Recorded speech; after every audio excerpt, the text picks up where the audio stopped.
بسم الله الرحمن الرحيم. السلام عليكم ورحمة الله وبركاته.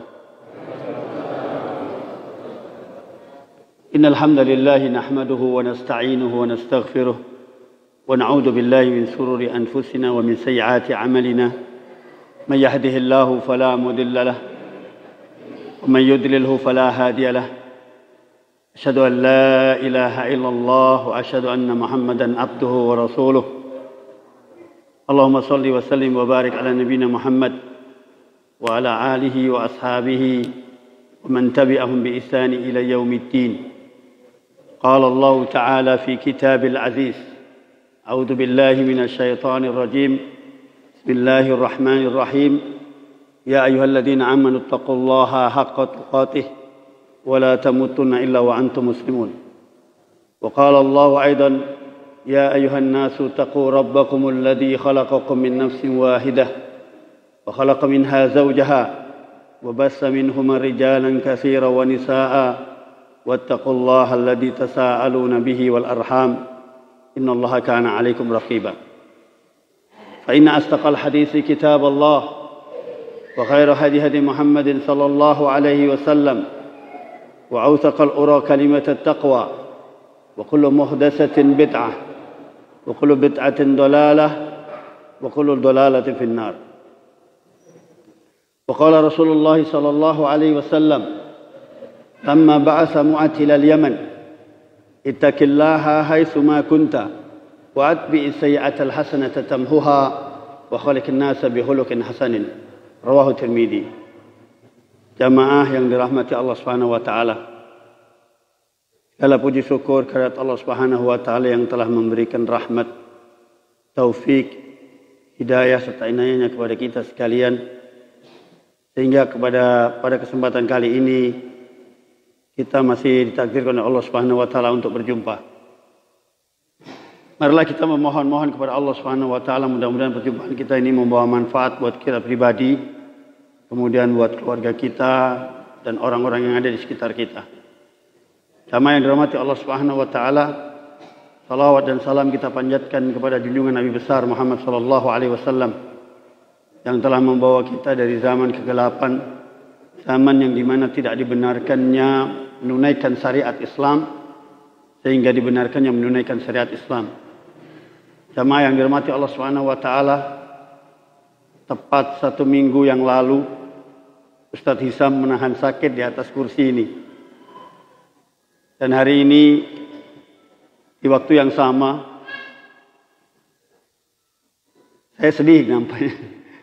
Saya masih terasa, tentu jamaah juga seperti hal yang sama. Jadi sebelum berangkat beliau sempat saya larang untuk pergi berangkat ke Trenggalek. Saya sampaikan bahwa sebaiknya tidak usah berangkat karena posisinya dalam keadaan demam dan gemetar. Kemudian rasa sakit di kakinya yang sebelah kanan itu sudah terasa.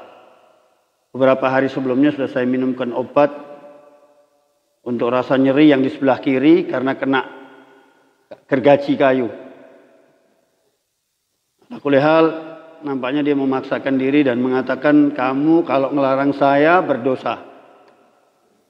Apa kamu tidak ingin melihat saya mati di masjid? Kemudian saya sengaja tidak ikut.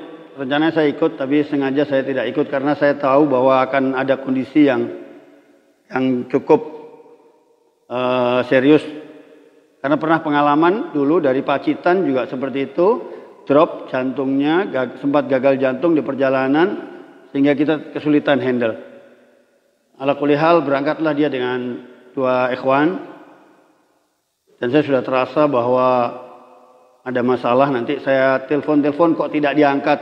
Ternyata 2 ikhwan itu tidak bawa HP. Lalu sampailah saya bersabar sampai pengajian selesai. Sudah saya perkirakan pengajian selesai. Kemudian tiba-tiba terima telepon. Terima telepon justru dari Pak Hisam, terima teleponnya dari Ustadz Hisam. Dia minta tolong aku tuh kok obat koyok diingi. Dia bilang kaki saya sudah sakit. Serius. Akhirnya yaitu tadi. Kemudian saya bergegas ke apotek dan saya belikan obat seperti yang diminta. Tidak lama beliau telepon lagi, saya sudah sampai Kamulan. Saya nunggu Kamulan itu lama sekali, kayak 1 jam saya nunggu Kamulan itu, dari Kamulan ke Tulungagung itu. Saya sudah gelisah betul, ternyata betul Pak Isam sudah tidak bisa turun dari mobil. Kondisi kakinya yang sebelah kanan, kemudian kita bopong, masuk ke tempat tidur. Mulai itu, jam itulah Pak Isam merasakan sakit yang luar biasa di kaki kanannya. Saya bingung apa yang harus saya lakukan. Karena nggak tahu ini penyebabnya apa. Atau memang karena penyebabnya asam urat akut atau ada tulang. Tapi nyeri itu yang luar biasa sekali. Jadi saya cuma bisa memijat-mijat dan ibu saya ngasih minyak zaitun sama asam sama garam itu. Kita gosokkan. Hanya itu, tapi merintih yang luar biasa. Tapi alhamdulillah rintihan itu tidak tidak sampai jauh dari syariat. Ya. Maknanya beliau tidak sampai ngamuk, marah atau dan sebagainya. Tapi ada sempat dia katakan, ambilkan geraji, potong saja kaki saya ini. Karena sakit yang sangat luar biasa. Ala kulli hal, malam itu beliau ya karena hubungannya dengan sesak nafas dan saya sudah kehabisan oksigen. Ada hubungan sesak nafas dan jantungnya, mantang-mantingnya berlarut sampai malam dan akhirnya beliau pun tertidur. Tapi ala kulli hal, mungkin karena sebuah kebiasaannya memang orang yang mau meninggal itu dia akan meninggal dalam kondisi kebiasaannya. Jadi Pak Ihsan dalam keadaan merem, ya, tapi deleming. Delemingnya itu ngaji, Pak, seperti di atas mimbar. Deleming dan ayat per ayat dia sampaikan sampai detail. Bahkan sempat saya bilang, Bi, istirahat dulu, berhenti, tidur dulu, Bi. Dia noleh sebentar, kemudian dia terus ceramah terus. Ceramah sampai hampir subuh itu, ceramah yang disampaikan itu tentang kematian. Saya dengar betul dan saya tidak publikasikan, saya tidak buat video karena saya takut nanti kita ada di syaiton, kemudian menimpali kita dan sebagainya. Jadi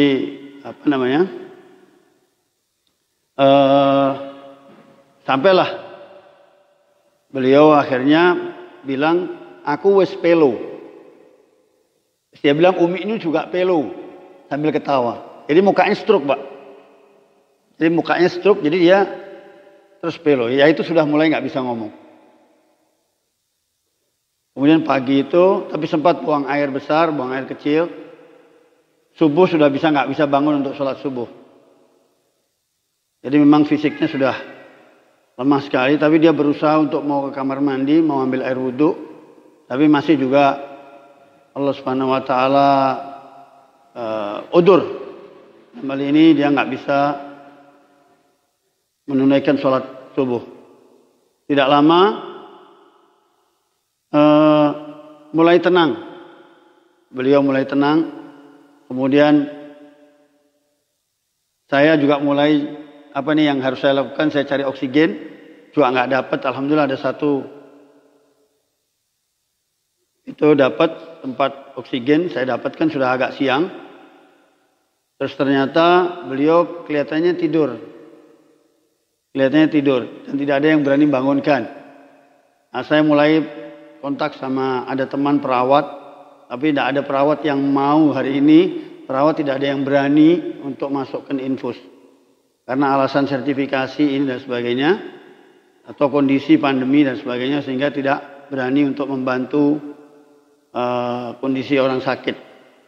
Kemudian nggak lama adik saya duduk di depan situ. Kemudian masuk ke dalam kamar. Dia bilang ini kok Abi sudah nggak bergerak. Kemudian panggil saya. Oksigen itu sudah melorot begini. Kemudian saya lihat kayaknya ini habis sudah nggak ada. Terus saya dicucurke saja. Kemudian kita Nah, jemaah rahmati Allah Subhanahu wa taala, disitulah itu hari terakhir. Jadi sungguh beruntung masih punya kesempatan untuk ngaji di Trenggalek. Dan mudah-mudahan Allah Subhanahu wa taala memberikan rahmat kepada beliau. Dan maaf saja saya cerita ini bukan karena kita alhamdulillah kita diajarin untuk takdim kepada ilmu, bukan takdim kepada sosok. Sehingga kita meskipun yang selama ini bersama kita, belajar bersama kita meninggal, tidak ada artinya. Namun Allah Subhanahu wa taala dan Rasulullah SAW yang akan membimbing kita terus. Dan jamaah yang dirahmati Allah Subhanahu wa taala, mudah-mudahan dengan meninggalnya, kita mungkin meninggal karena ada yang dekat di antara kita sehingga kita terasa sekali. Tapi kalau meninggal yang di luar kita, mungkin kita tidak ada masalah. Tentu ini menjadi persoalan juga buat kita dalam urusan ilmu dunia, karena Allah Subhanahu wa taala mencabut ilmu, mengangkat ilmu itu dengan meninggalnya para ulama. Maka sudah tidak ada waktu lagi buat kita untuk mengkaderisasi, kemudian memahami din lebih detail, lebih serius lagi, bahwa kita juga akan hal yang sama. Mari kita pikirkan, mada ta'buduna min ba'di. Begitu. Mari kita sedang berpikir seperti yang disampaikan oleh Nabi kita yang ditulis di dalam firman Allah Subhanahu wa taala, mada ta'buduna min ba'di. Apa yang akan disembah setelahku nanti?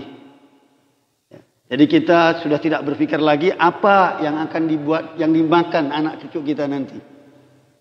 Maka perlu kita ketahui bersama bahwa kondisi hari ini sudah nggak tahu akhir zaman, ya.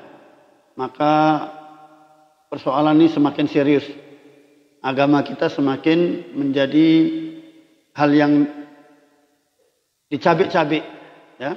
Fitnah sana sini dan sebagainya. Nah, jamaah rahmati Allah Subhanahu wa taala, saya pada kesempatan ini adalah kesempatan yang pertama. Dulu pernah ngisi kultum taraweh, ya, tapi lama sekali, cuma sekali itu saja. Kemudian ini adalah kesempatan pertama, adalah kesempatan perdana perkenalan, ya Pak. Perkenalan. Ya. Jadi saya putra Pak Isyam yang nomor 2. Saya latar belakang pondok pesantren, tapi lama saya juga tidak saya punya aktivitas sendiri, ya, di masjid, kemudian halaqah-halaqah kecil saja, tidak tablek seperti ini. Ini nampaknya menjadi istilahnya kayak disengkakne, ya. Tapi mudah-mudahan ini karena memang amanah dakwah. Kita pun juga bersama. Maaf, saya di depan ini bukan berarti saya yang paling pandai. Tapi kesempatan itu semua bisa mendapatkan kesempatan yang sama untuk menyampaikan. Balighu anni walau ayah. Sampaikan walaupun satu ayat. Bukan hanya saya atau Ustadz Gufron atau Ustadz yang lain, tetapi antum sekalian punya kewajiban yang sama untuk menyampaikan kebenaran ini. Sampaikan kebenaran ini. Begitu. Jamaah yang dirahmati Allah Subhanahu wa taala, saya tidak tahu materi Pak Isyam ini kayaknya ada selang-seling, ya Pak. Tauhid sama tazkiyatun nafas, begitu. Selang-seling, ya. Selang-selingnya ada ininya apa enggak? Ada tanggalnya, ada ganjil genap, ya. Tapi setiap minggu, ya Pak, ya. Mudah-mudahan saya bisa mengampu. Ya, ini perkenalan dulu. Ya, jamaah yang dirahmati Allah Subhanahu wa taala.